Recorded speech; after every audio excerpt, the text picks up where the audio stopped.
History usually focuses on the rise and fall of grand empires, but the early global economy actually began at this scale: the rapid, high-speed twisting of raw cotton fibers into a single durable thread. The engine behind that thread was the individual weaver. For centuries, these artisans fueled a vast network of international commerce from simple wooden handlooms. These patterns have their origins in folk and tribal communities. They wove motifs like these, repeated geometric lines and wavy borders, to translate their daily observations of nature into a visual language. By threading these symbols into the warp and weft, the weaver encoded their specific local identity and their physical environment into the fabric itself. This pre-industrial world was defined by a deep ecology, where the weaver was tethered to the unique chemistry of their land. Regional production was dictated by highly specific variables. The mineral composition of local soil, air humidity, and specific pH of the village water source directly determined the final shade of dye. Because of these environmental dependencies, a textile was a product of its exact geography. If a weaver moved just a few villages away, the change in water and soil meant they could no longer produce an identical duplicate. This highly localized world was ill-equipped for what happened next: a massive, sudden surge in demand from global markets. It is the central paradox of the craft. The same ecological uniqueness that made Indian cloth the most desired commodity on Earth would eventually force the artisans away from their land. The first disruption was physical. Weavers began to abandon their ancestral inland villages, migrating toward coastal sites of patronage to be closer to the export ships. Thousands of individual artisans left their regional ecologies, pulled toward the coastlines by the logistical requirements of the trade. As their physical lives became less stable, their work became more complex. They moved from simple folk motifs to these massive, high-value figural textiles, designed to meet the aesthetic tastes of a global elite.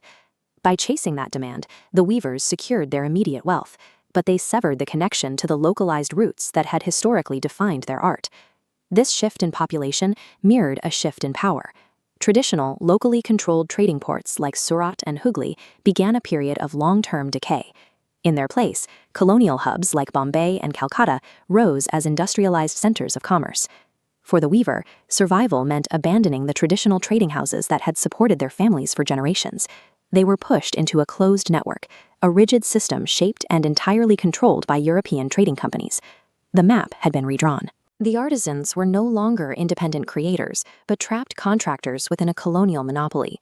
This lack of agency created a brutal economic contradiction for the weavers between the late 16th and mid-19th centuries.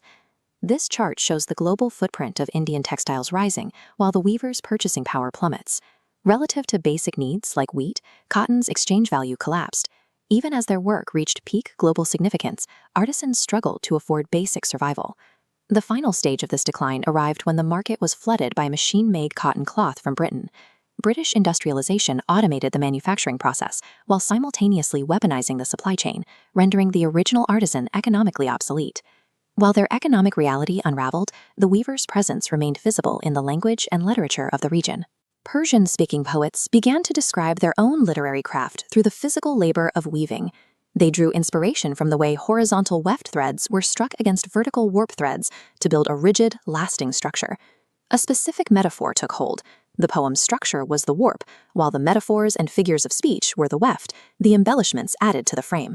This crossover found its ultimate historical expression in the poet Kabir, who was famously depicted as a weaver sitting at his loom, bridging the gap between spiritual verse and manual labor.